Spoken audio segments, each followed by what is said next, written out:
new here, welcome. My name is Leela, I'm the manager here. And I just wanted to welcome all of you and just drop a few quick announcements about upcoming events.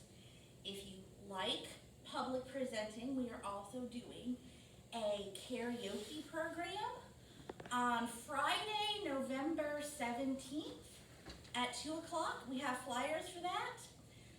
If any of y'all have kids in your family, we are having a kids planetarium program tomorrow at 11.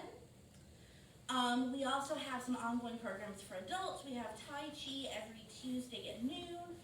We have book club the last Thursday of every month, and recommendation group where we just recommend different books, movies, and other media on the first Thursday of every month. Both of those are at 2 p.m. And both of those are hybrid programs that you can choose to attend in person or online through Google Meet.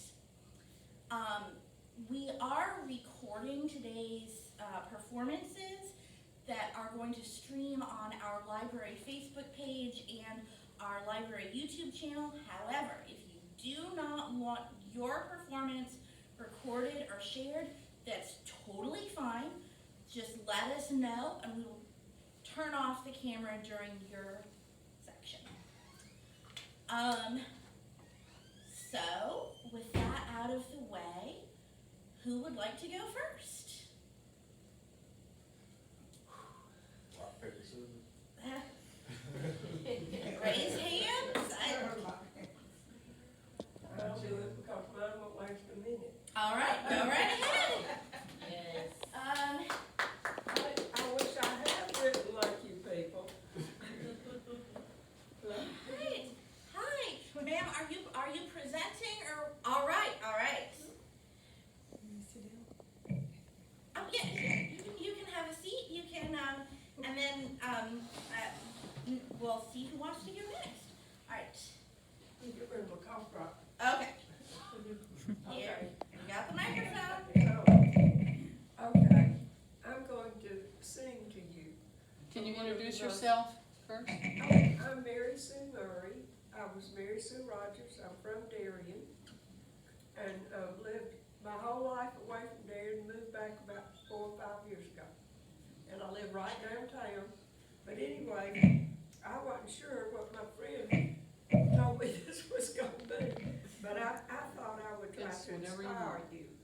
Something that, who knows what one of the most popular musicals ever in America, South Pacific.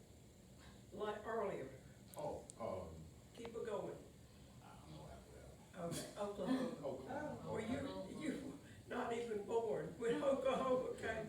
It was 1943, and it has been truly the music, everything from it. So I'm gonna sing to y'all. Okay, I sing this almost every day, and if you get nervous or something, you might want to sing it. Oh, what a beautiful morning! Oh, what a beautiful day! I have a beautiful feeling. Everything's going my way. So y'all have a good.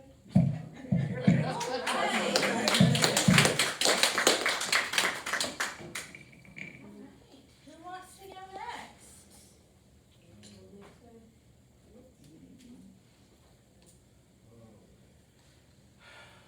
Nerves, it's okay. Yeah, all right. Everything's going your way. All right. Would you like to introduce yourself to us? Yes, my name is Shannon Vereen. I grew up here. I joined the military, went to Iraq twice, came back, and I've been writing for quite some time, but I stopped for a while and then I started back the beginning of last year. Mostly I write now to inspire myself, dealing with mental health and stuff. I try to inspire my kids and everybody else around me that I allow to read my stuff. By the way, all of this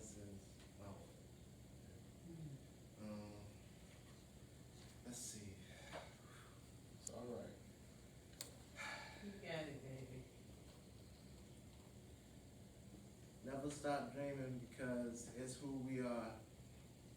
Believing in God and ourselves can take us far. Always find a reason to smile and inspiration to keep going. To be the best, we have to practice, and half of the battle is knowing.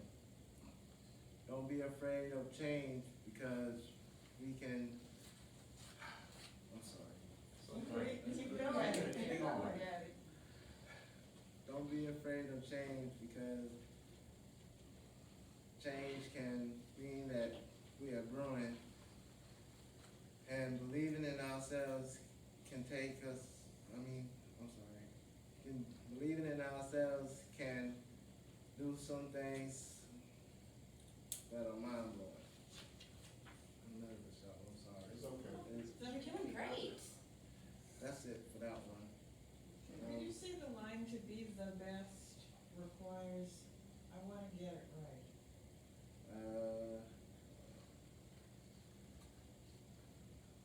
To be the best, we have to practice, and half of the battle is knowing. In half the battle is knowing? Yeah. Okay, thank you.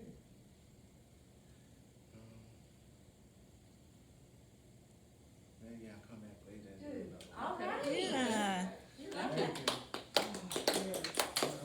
Oh, and I forgot to mention in my announcements earlier, we have, on the table there, we have cookies, water, tea, and juice. And we have flyers for upcoming library events also. So who wants to go next? All right. Oh, yeah, it's being recorded, so, yeah, you got it, right? Yes.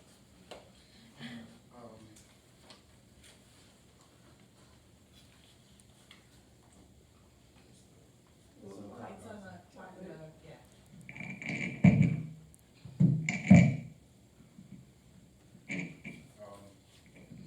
My name is Devin Anderson. I live in Brunswick, but my mother's side of the family is from Darien. She's at the Villas. Been trying to reconnect with my family on this side of the water, if you would. But my fiance encouraged me to do this, and it's good when you have somebody encouraging you to do things that, make you nervous. So I thought she was gonna be here, but I guess she couldn't make it. But I have two poems that I want to present today.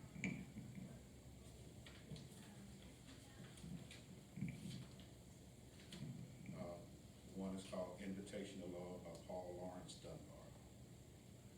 Come when the nights are bright and stars, or come when the moon is mellow.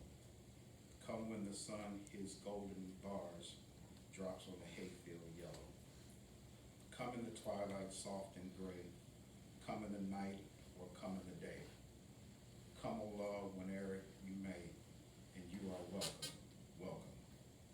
You are sweet, O love, dear love, you are soft as the nesting dove. Come to my heart and bring it to rest. As the bird flies home to welcome its nest. Come when my heart is full of grief, or when my heart is merry. Come with the falling of the leaf, or with the reddening cherry. Come when the year's first blossom blows. Come when the summer gleams and glows. Come with the winter's drifting snows, and you are welcome, welcome.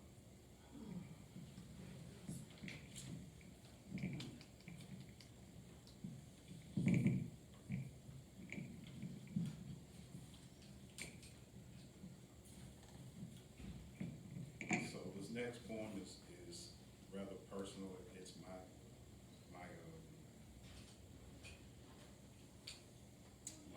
effort to write something personal. This poem is dedicated to Shamika. It's called Hey Girl. Hey girl, you may not know me, but my heart is true. When was the last time someone professed their love to you? Would you believe them if they did, or would you project them as easily as a sinner does God? I reckon only time will tell, but I figure there's a chance for me since I'm sitting here with you. My heart beats gullet rhythms of love for you. Who am I, I ask? Your last, first everything if you give me a chance. I must admit I've watched you from afar for far too long. Your eyes just as bright as the moonlight on the Darien River. I never experienced such a quiver. I'm not playing with you. I see I got a smile out of you. You're the prettiest thing out of Carnegie just between me and you. When was the last time someone professed their love for you? About 30 seconds according to my watch. Looking at those mahogany legs definitely made my heart stop. Smooth and shea butter, firmer than a fresh picked melon, Lord have mercy. I'm in love with you. I cannot stop, won't stop. Sitting next to you with the love that's dedicated just for you. I say to you again, when was the last time someone professed their love to you? These sweet, untainted words are spoken just for you from a place in my heart that is sacred and shared just between me and you.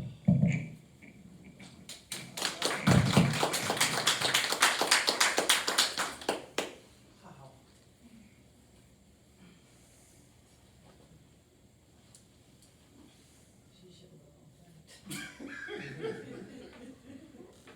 All right, who wants to go next? The young lady in the front, would you like to go? that. No. Oh, sorry, I just wanted to announce for the new people, since a couple of people came in after I did the opening announcements. We are recording this to stream on our library Facebook page and YouTube channel, but if you're presenting and you do not want your performance recorded, just let us know and we will pause during your performance. Right. Oh yes, I'm sorry, go right ahead. That's all right. My name is Dale Tushman. I am from the north. I've lived in the south for, 30 or 40 years. I'm a social worker. I'm a absolute introvert. So I just gave myself a better stance because the rest of me was gonna start to do this. I'm very good one-to-one. That's what I do for a living. It's why I do that. I like what I do. This is slightly terrorizing for me. I wanted to also tell all the poets that on the third, and anybody, the third Sunday of every month from 2 to 4, there is a place called the Artery in Brunswick, and it's poetry reading. Wow, And I it's didn't know that. snacks and this. You just have to let a gentleman named John Hartland, Hartland, know, and he's on Facebook. So that you wanna do it and that you heard Dale talking and he's gonna laugh, Dale talking. Did I say my name? I can't even remember. Yes. Okay, I did? Good. This is called Lesson for the Younger Crowd. Can you all hear me? Yes. If I hold the microphone, I cannot hold the paper. So, I have outlived some good friends who I still talk to. Sometimes I need reminders of who I was and what brought me this far. And when I wonder how I made it, as I continue to test reality, the old guard continues to come to the rescue. Good to have history.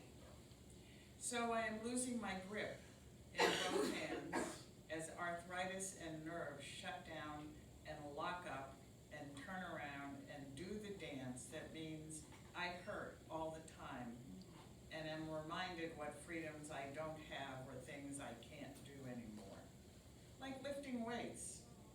Why go to a gym if you can't lift weights and then drop them onto a mat or floor and make noise like the guys do? Make noise that is not a semi-whine or an ouchie or an oof or any other variety of good curse words in any language. So I'm not in the pool anymore because my ears, which already maintain the noise of rockets about to race into the sky, only get noisier without the hearing aids. Yes, hearing aids. I can hear air bursting from my AC and heat systems just as well as I can hear you, all at the same time, which means I still say, what? And taste buds, woohoo! Everything now passes for chocolate. Mind over matter. A good thing, one would think, unless the doctor said you need to lose weight to help those poor arthritic feet and over-attached, over-engaged, overactive heart. And I pay too much attention to everything. And I believe 11 or 12 garlic-infused crackers and some really good pimento cheese with peppers will settle an overactive brain and creative imagination that I've cultivated over the last 80 years. Cripes, I have stockpiled a ton of material I process, especially at 2:30 a.m. And the hair, the lion's mane I used to have is semi-gone, and now I wear the hair I had at 5, barrette and all. To announce my adulthood, I've added purple, the reminder of my inner royalty. Tiaras hurt my head, and over time I've learned not everyone appreciates royalty. But there's always a way to show off one's true perfection without too much noise. I rest my case. Is it all right if I read one more? Yes. Oh, no, I'm gonna ask you. I'm talking now to my feet and my legs.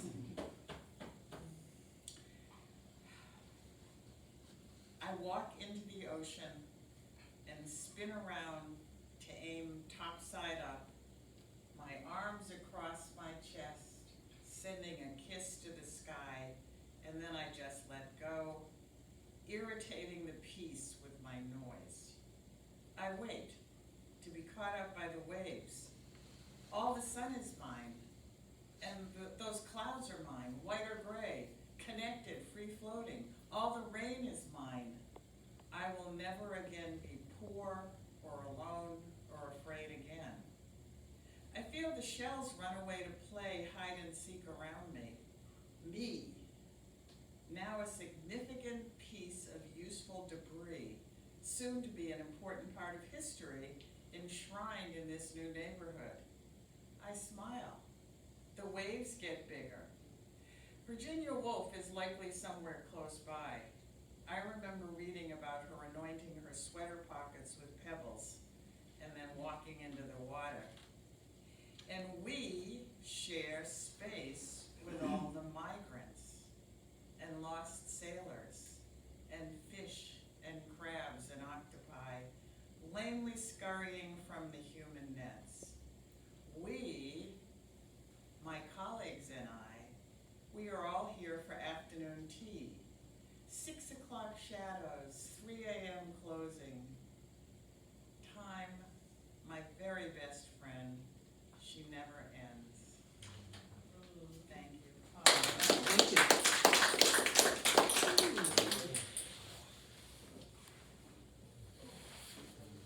I can go next. All right, you wanna go next?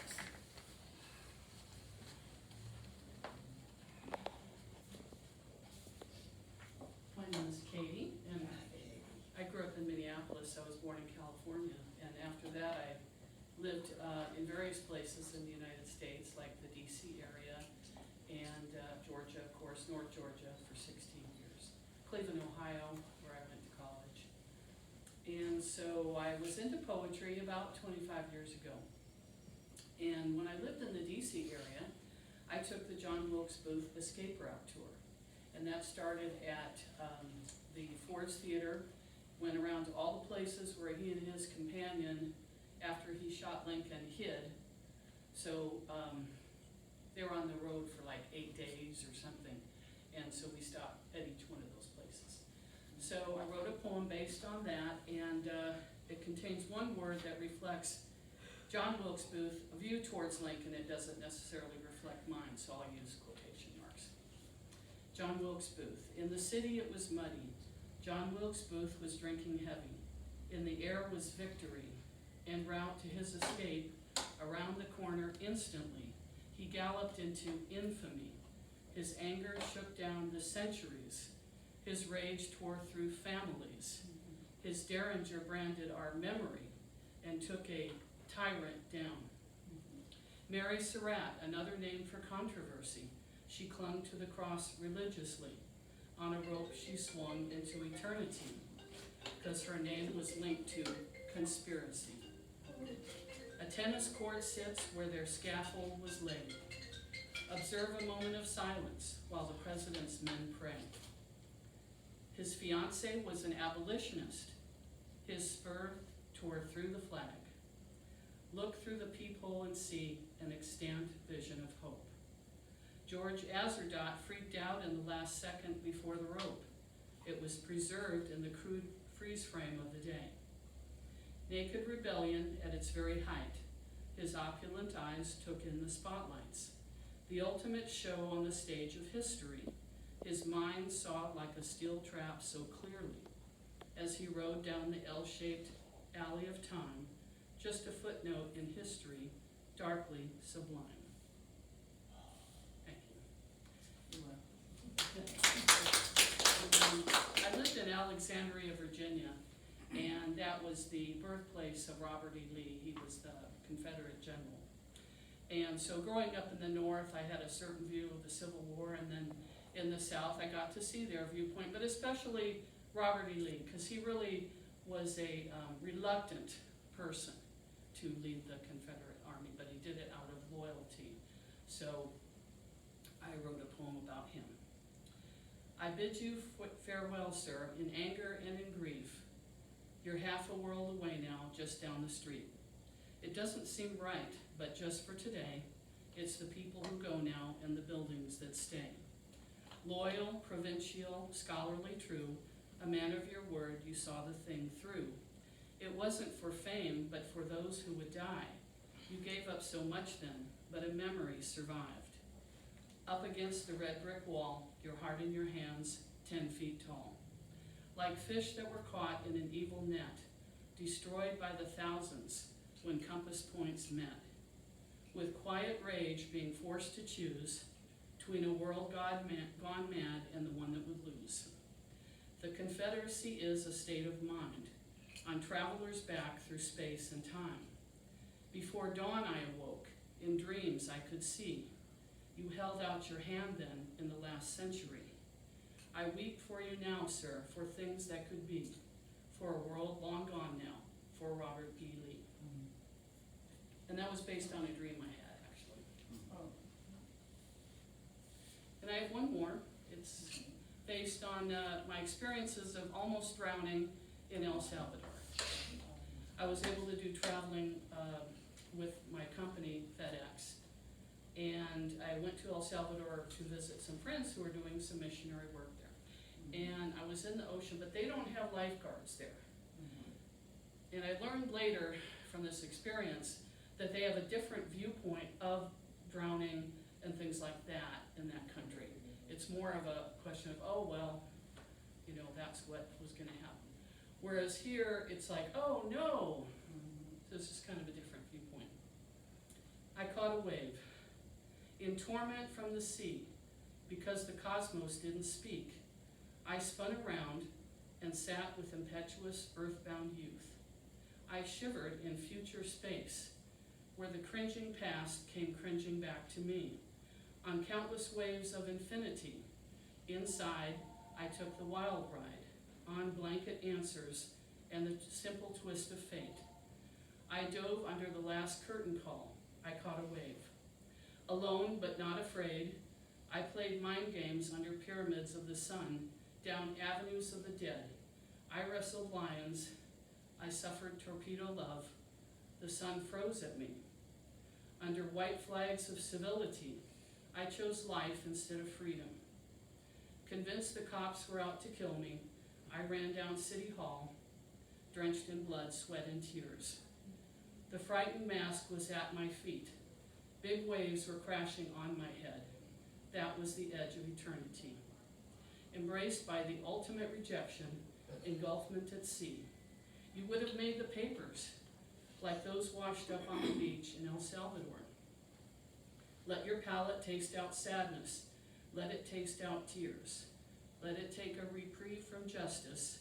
Let it borrow a few more years. I looked down over 10,000 feet.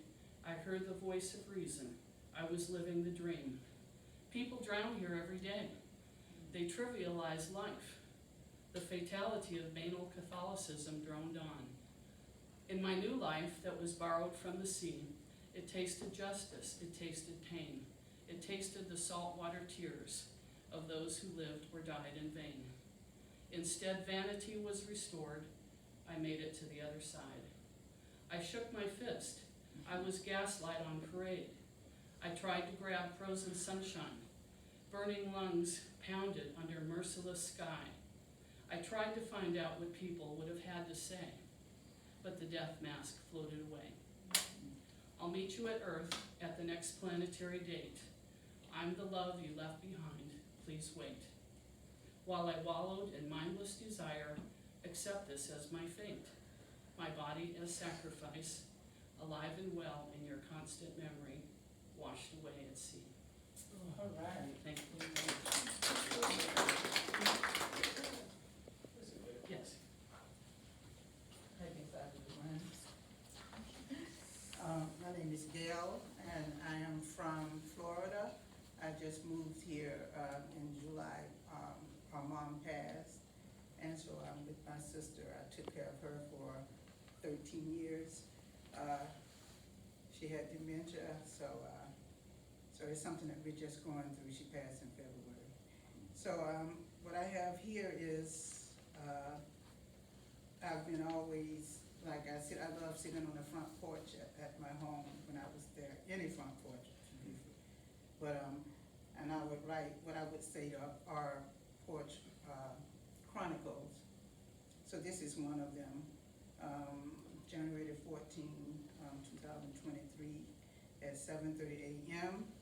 I wrote, I'm sitting outside on the front porch drinking coffee, enjoying the cold. It's 39 degrees, but it feels like 30, so they say. The wind is howling and blowing like it got somewhere to go. Birds are chirping loudly, perhaps wondering what's going on. The sun is looking at me beyond the trees. Don't come out yet, sun. Let me marinate in the cold. Okay, you came out anyway. Good morning. Just remain lightly warm. I got to put my gloves on. The cold is nipping at my fingers. It's quiet in the neighborhood. People are in bed, all snuggled up with heaters blazing, 2 or 3 comforters, extra PJs. Some are brewing coffee, tea, or some other concoction, trying to keep warm, allegedly. Carry on God's creation. Do your thing. This is another one. I'm sitting outside on the front porch drinking hot homemade tea. Ginger, turmeric, cinnamon, lemon. The sun is already showing her face this morning. Birds are singing songs of joy. The trees and shrubs are moving in rhythm to the wind. I see my neighbor watering his grass. It hadn't rained in a week or more, so I'm guessing it's thirsty. I have sad news. My mom peacefully passed away last weekend. I miss her so much. Mom, you will never be forgotten. You will forever be in my heart. Mom, you're the best. Without you and Dad, I would not be the young lady that I am today. I can't wait to see you again. Hugs and kisses. Hugs and kisses. Both.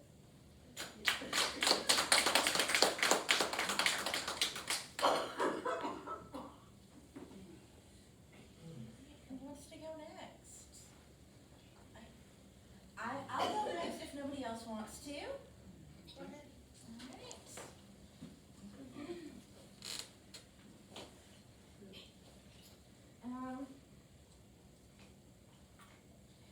All right.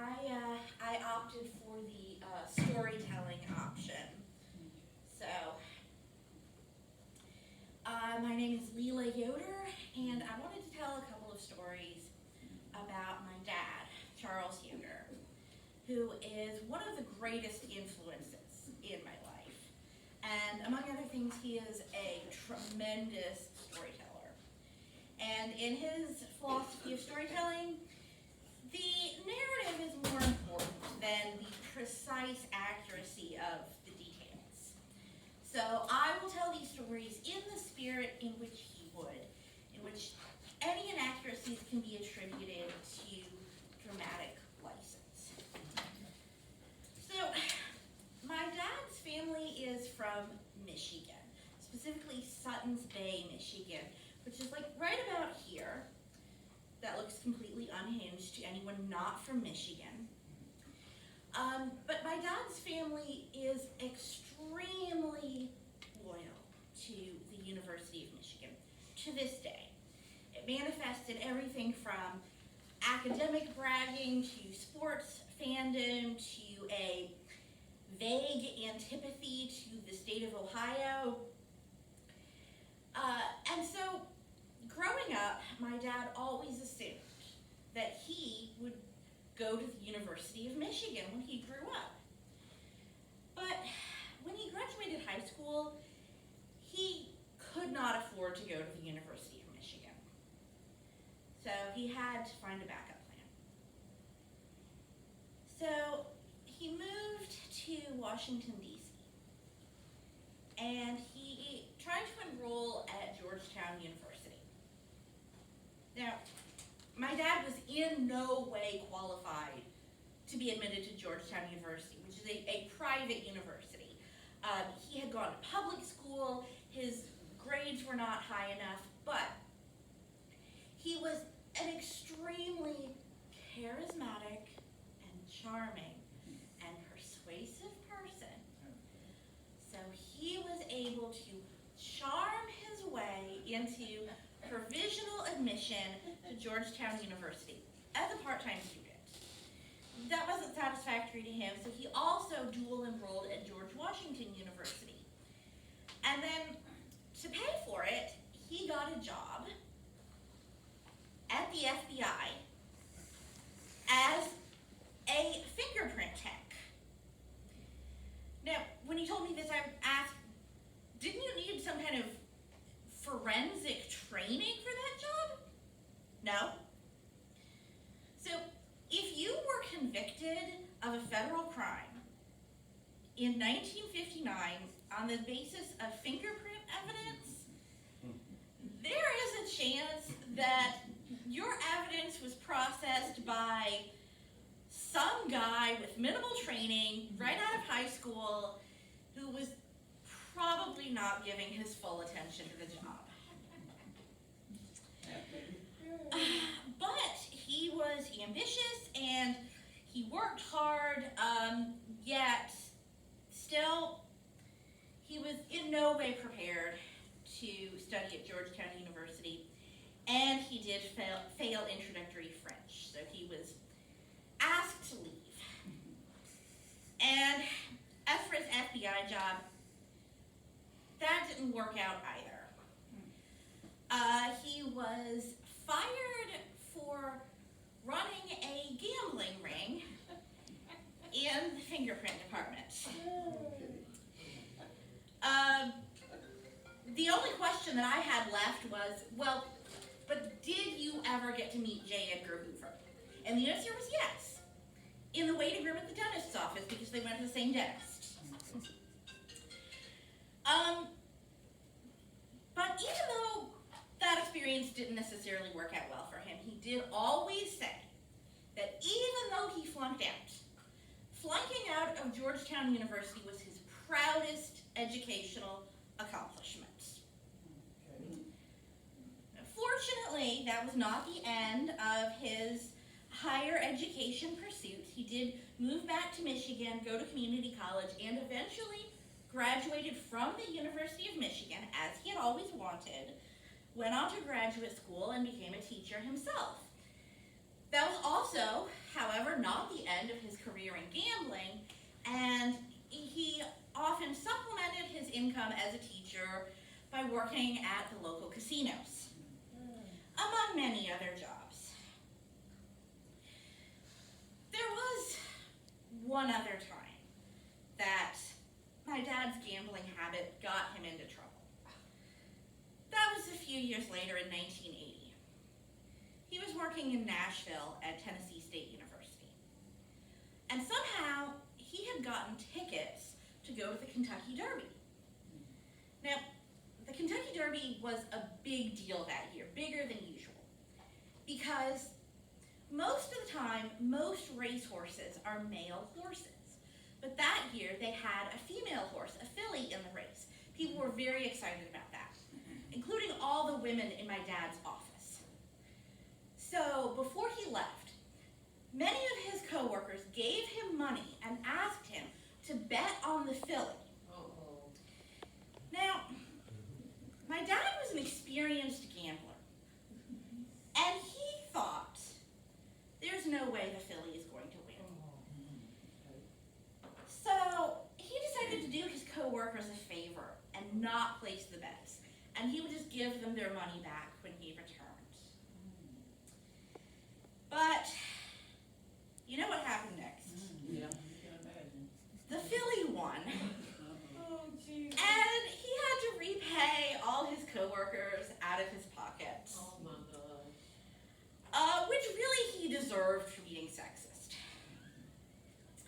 That horse's name was Genuine Risk, which ended up being what my dad took. But overall, he won more times in his life than he lost. And even when he lost, he managed to get a great story out of it. Thank you. Thank you. That's hilarious. You could do it. Everything's going your way.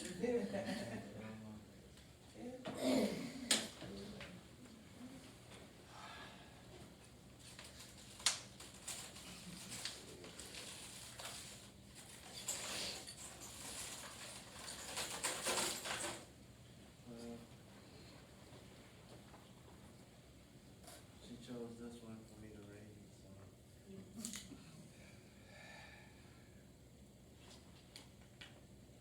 It's the truth. Children are the future. Teach them how to be better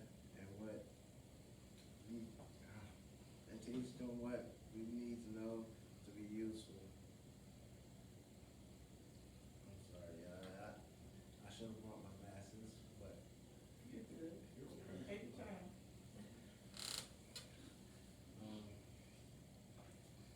you have to learn how to follow before you can lead. Give thanks to God every day because we breathe.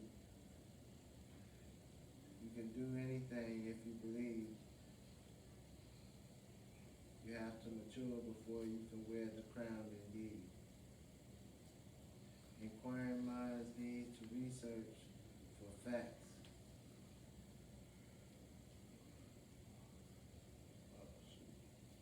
Prove everything pretty.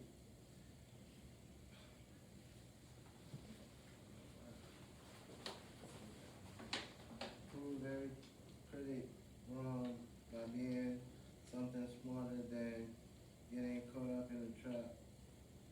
Building yourself up for everything that you are worth. Remembering that the double-edged sword is a gift and a curse. So be careful of what you speak into existence. Be confident, determined, and persistent.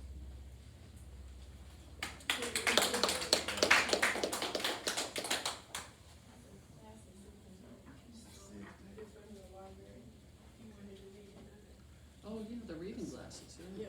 Yeah, we have reading glasses out in the library for anyone who needs them. Let me see. So it looks like I'm the last one, and my name is Shamika. No, we still have Loretta's going to. Oh, Yeah. great. We'll save the best for last. No. But my name is Shamika, and earlier you heard a lot about me, from my eyes to my thighs, but I just hope that you just remember I am from Carnegie. McIntosh is my home, to, it was here. I work full-time as a strategic recruiter, and recently I became the adult educator for McIntosh County, and I am very happy about that. I've always had a passion for education. Since I was a little girl, I wanted to be a teacher. My life kind of took me around the roundabout way. Here I am. My point today is about taking healthy risk and just really putting yourself out there and just going for what your heart tells you to go for. So the title of it is Tonight. Tonight is the night that all I have is on the line. Sweet splendor has vanished with time. Sounds of birds singing has become my solitude. When my mind wanders and all I think about is you. Come to me again and again. Wake me, make me, and leave me as my friend. My blood rushes from my head, making me transparent. Alone. Feels like I'm drowning instead. My light has brightened, but my shine has dimmed. Walking over rocks, waters, the surface is skimmed.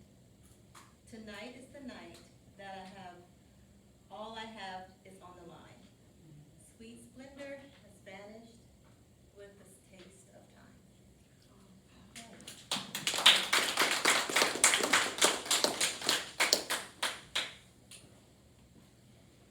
The red one?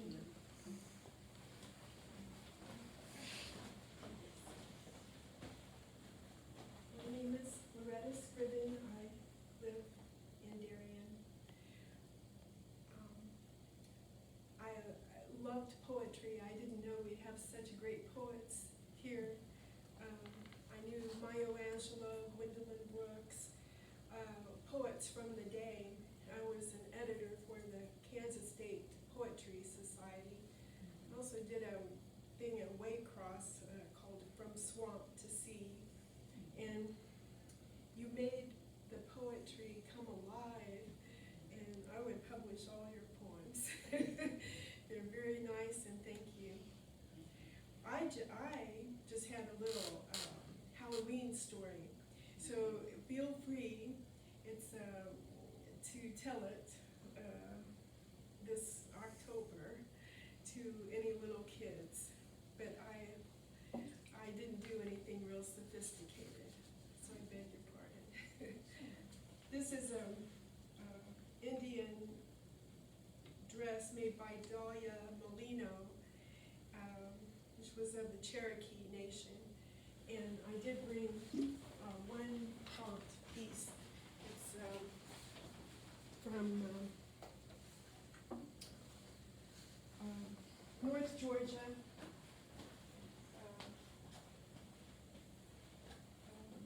They did beating, but I lost one shoe in the course of my 70 years. And this is from a woman who is a Native American, so I'll begin this story.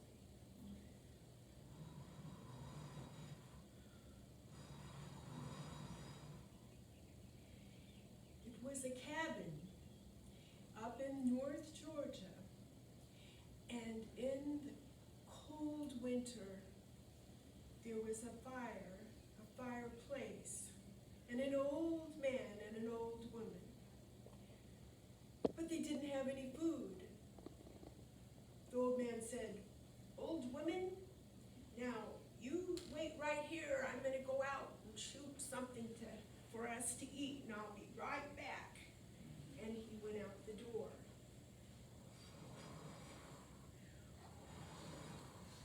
The wind was blowing, the snow was falling, the woman was chilled, she put on blankets, and she was still cold, and she said, "That old man, he thinks I'm just gonna sit here? Oh, I'm not. I'm gonna burn this wood and get warm." And she built up the fire. "Oh, I'm still cold." So she went over to warm her hands, and whoa, fire burned her. She popped it in her mouth, and then she said,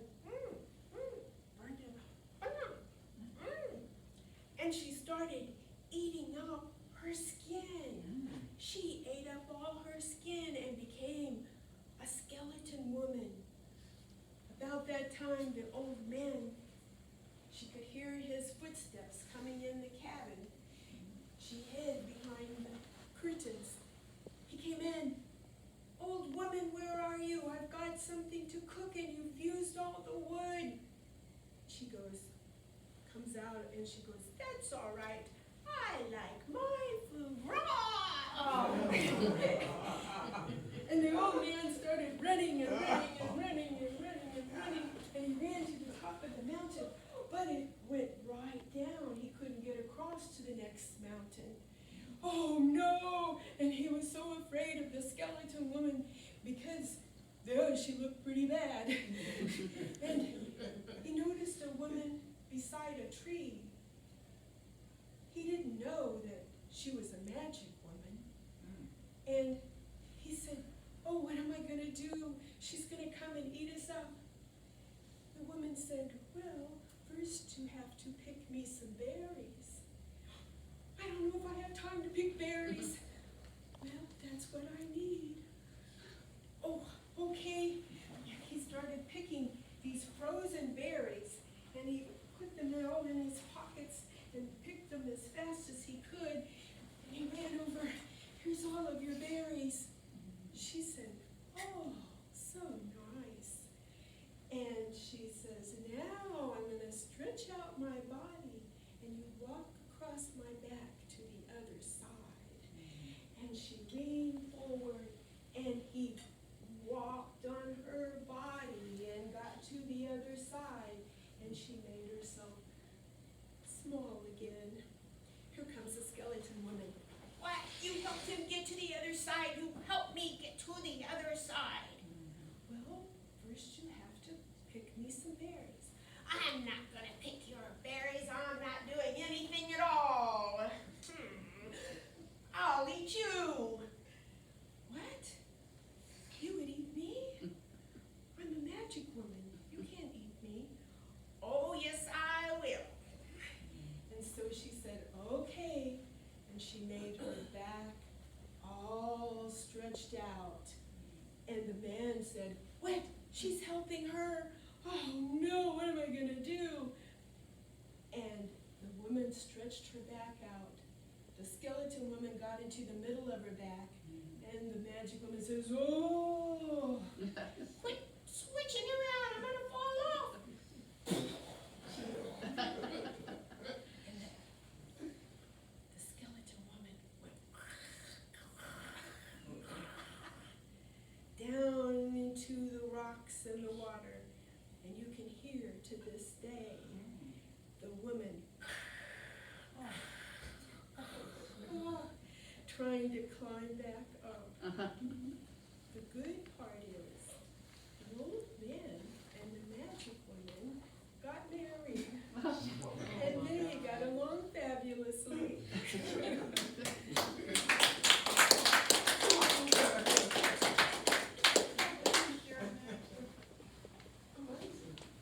Great costume, love that. Thank you.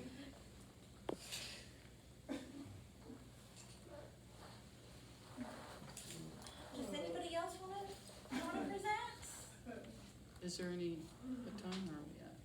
Oh, we are almost done. Anybody? That was great. Next time, we'll have other events. I do some stand-up comedy, and I'll do that next time. We're all on to. Awesome. Well, thank you all for coming. Thank I absolutely loved everybody's poems and singing and storytelling, and this is great. Please take some cookies, beverages. Please take some flyers of upcoming library events. I want to especially highlight the November 17th karaoke, as well as our, book club recommendation group, Tai Chi, and tomorrow we're having planetarium for kids if you want to bring the kids in your family. So thank you all. Oh, yes. Could you explain to those who are interested how the karaoke might work? What they could get their tunes on YouTube or bring their own, or you would look it up? Or? Yes. So if you are interested in doing the karaoke on November 17th, we have several songs on CD. We can also get some on YouTube, so if you wouldn't mind sending me an email, letting me know what you might want to perform, I will get it prepared in advance. If you don't want to commit to anything, you just want to show up spontaneously, that's fine too. We just might might be limited to what we have. You can also do a cappella without music if you prefer. Follow your bliss. Thank you all for coming. Please take cookies and beverages, because we have a bunch, and flyers for upcoming library events. And thank you, Miss Jessica, for filming this.